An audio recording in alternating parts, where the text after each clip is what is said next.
Ya, tahun ini pemerintah Arab Saudi tidak memberikan batasan usia bagi jemaah haji. Lalu siapa yang akan diprioritaskan untuk berangkat haji tahun ini? Kita akan berbincang dengan Dirjen Penyelenggaraan Haji dan Umroh Kementerian Agama, Prof. Hilman Latif. Selamat pagi, Assalamualaikum, Prof. Hilman.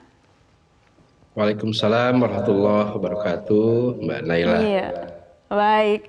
Prof. Hilman, ini alhamdulillah ya, kabar baik tentunya untuk jemaah haji Indonesia di mana kuota haji ini sebanyak 221.000 di tahun ini kembali normal, namun mengalami kenaikan ya, Prof. Hilman, sebanyak 2 kali lipat dibanding saat pandemi. Nah, apa saja hal yang harus disikapi atau juga disiapkan terkait dengan kenaikan jumlah kuota haji tahun ini? Tentu saja dari Kementerian Agama Republik Indonesia yang diamanahi oleh Undang-Undang Nomor 8 Tahun 2019 tentang penyelenggaraan ibadah haji dan umroh, kami harus segera mempersiapkan berbagai aspek untuk keberangkatan jamaah haji di musim akan datang. Kita tahu bahwa sebelumnya kurang dari 50% dari kuota normal yang bisa diberangkatkan dan eh, tipe karakteristik dari jamaah juga memang untuk tahun sebelumnya itu semuanya hampir ya mayoritas di bawah 65 tahun khususnya yang menggunakan kuota resmi. Eh, Tahun ini tentu saja akan lebih menantang karena banyak sekali jamaah yang tidak bisa berangkat pada tahun lalu akhirnya harus berangkat tahun ini, termasuk diantaranya adalah kelompok lansia yang terbatasi keberangkatan mereka di tahun lalu karena usia. Nah, jadi sampai saat ini usia 60 di atas 65 tahun untuk jamaah haji Indonesia tentu saja jumlahnya akan lebih banyak daripada jumlah normal biasanya karena berkumpul di tahun ini. Setidaknya dalam catatan kami ada 62.879 jamaah yang harus ya kita siapkan untuk berangkat dari kalangan lansia ini. Dan konsekuensinya kami juga harus mempersiapkan petugas-petugas yang memiliki kemampuan khusus ya di dalam mendampingi dan melayani jamaah lansia ini. Yang Ya. kedua, kita juga melihat bahwa tahun lalu sejak tahun 2020 sudah banyak jamaah yang sudah lunas tunda ya.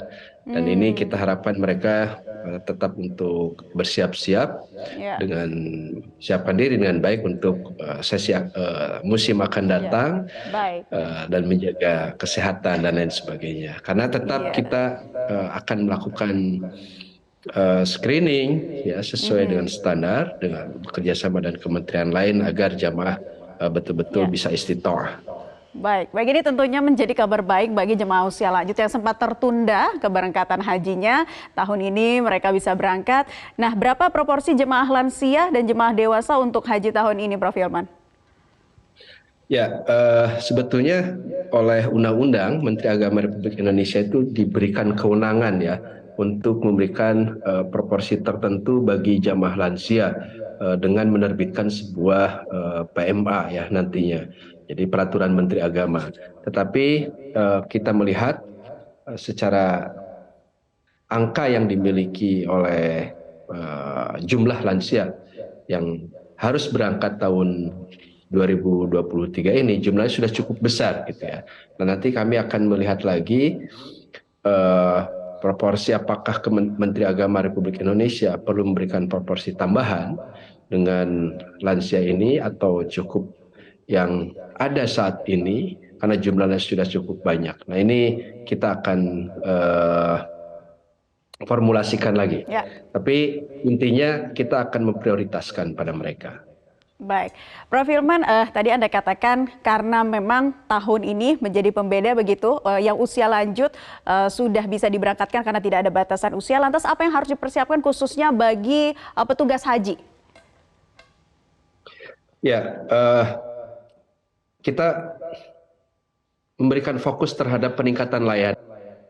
Jadi diskusi-diskusi kami dengan Kementerian Haji dan Umroh Saudi Arabia komitmen-komitmen yang dibangun antar dua menteri, satu dari Indonesia dan dari Saudi Arabia, yang keduanya itu adalah peningkatan layanan. Dan layanan itu menyangkut banyak aspek ya. Tentu saja layanan-layanan standar primer untuk jamaah haji Indonesia dari mulai catering ya, kemudian akomodasi, konsumsinya, transportasinya, itu infrastrukturnya harus disiapkan betul oleh pemerintah Saudi Arabia, dan dari segi petugas juga mereka memiliki wawasan, pengetahuan, keterampilan yang betul-betul bisa melayani jamaah dengan baik.